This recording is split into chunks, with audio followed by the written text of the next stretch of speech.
colegio es conocimiento, ciencia y cultura.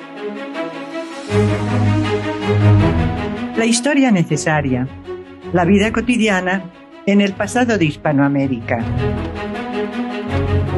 Dedicaremos la primera temporada a los protagonistas olvidados y estaremos con ustedes los doctores Mónica Girardi, de la Universidad Nacional de Córdoba, Argentina, Gregorio Saldarriaga, de la Universidad de Antioquia, Colombia, Dora Dávila, de la Universidad Católica Andrés Bello de Caracas, Venezuela, y yo misma, Pilar Gonzalvo, del Colegio de México. Bienvenidos.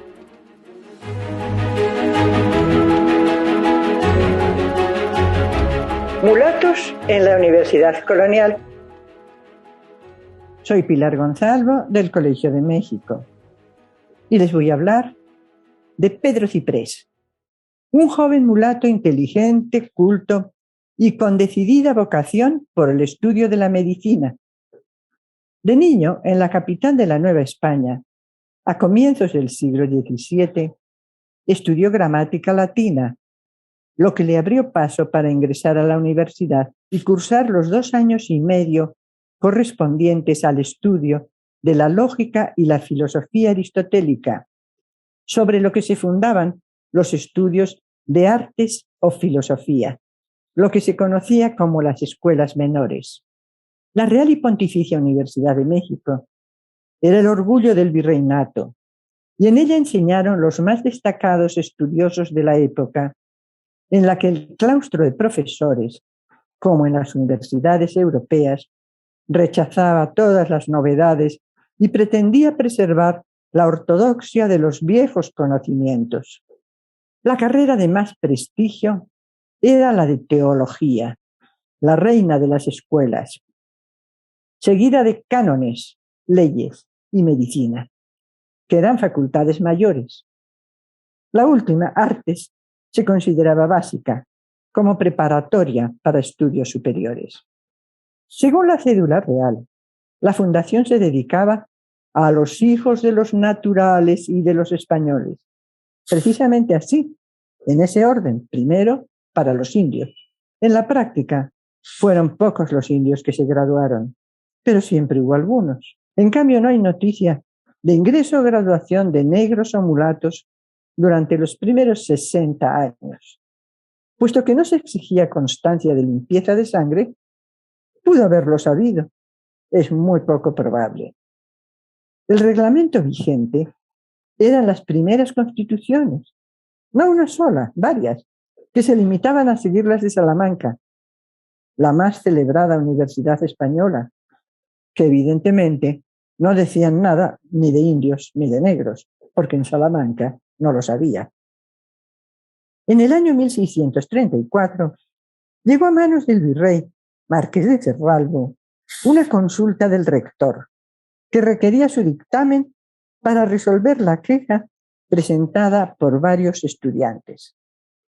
El joven mulato Pedro Ciprés había obtenido el grado de bachiller en artes y se había inscrito en la Facultad de Medicina, en la que 11 estudiantes, criollos todos, según su propia declaración, veían con alarma la mancha que caería sobre tan ilustre institución si se permitía que gente vil ingresase y se graduase en ella. No nos consta la opinión de los que no firmaron la carta, que eran una gran mayoría. Los libros de matrículas de la facultad en todos los niveles, bachillerato, licenciatura y doctorado, dan un total de 129 inscritos en medicina, de modo que los firmantes eran menos del 10%. En vísperas de su regreso a España, una vez cumplida su misión, el virrey Cerralbo pretendía evitar cualquier problema que lo enemistase con el poderoso grupo de españoles y criollos, por lo cual comenzó expresando que compartía la preocupación de los quejosos. Por otra parte, al estudiar las constituciones, no pudo encontrar nada que respaldase la prohibición. Simplemente no existía.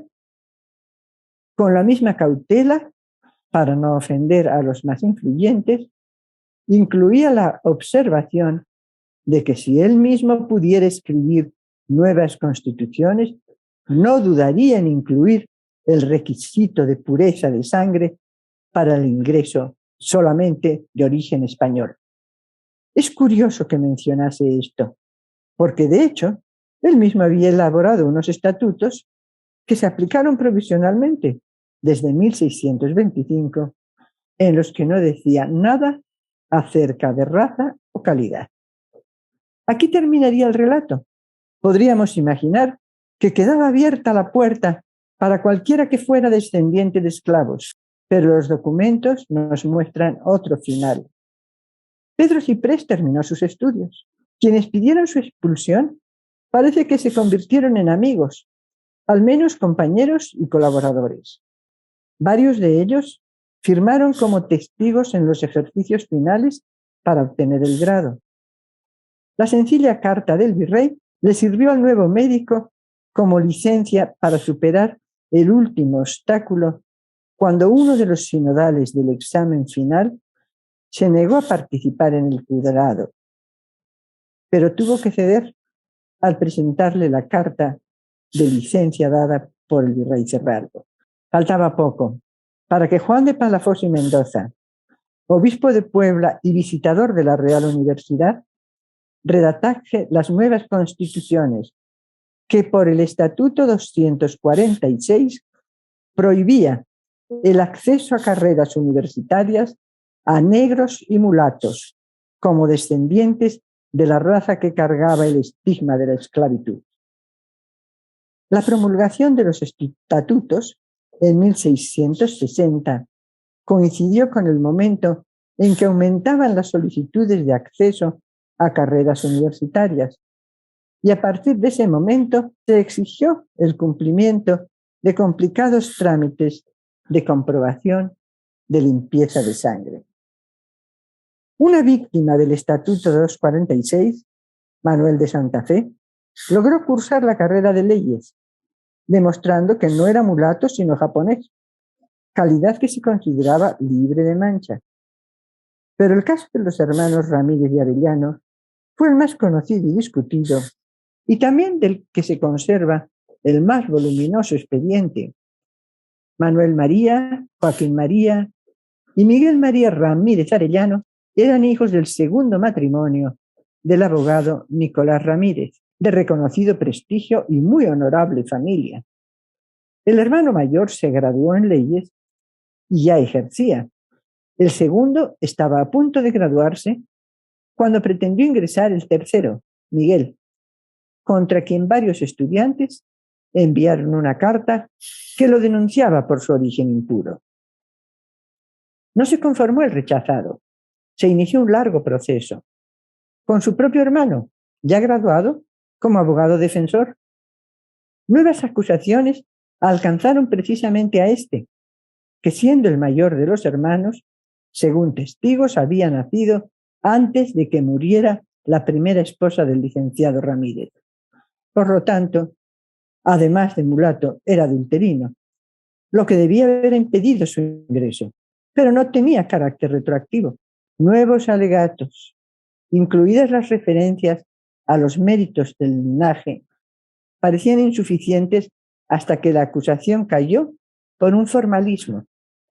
El amenazador Estatuto 246 se refería a negros y mulatos, pero no decía nada de los llamados moriscos, hijos de español y mulata, como era el caso de Miguel. Ya con la puerta abierta para ingresar a la carrera, el interesado rechazó el permiso que tanto había peleado, porque mientras duró el proceso ya había ingresado a la milicia, donde tenía el grado de oficial. Era apreciado y respetado, a pesar de que en la milicia también se exigía con todo rigor el certificado de limpieza de sangre.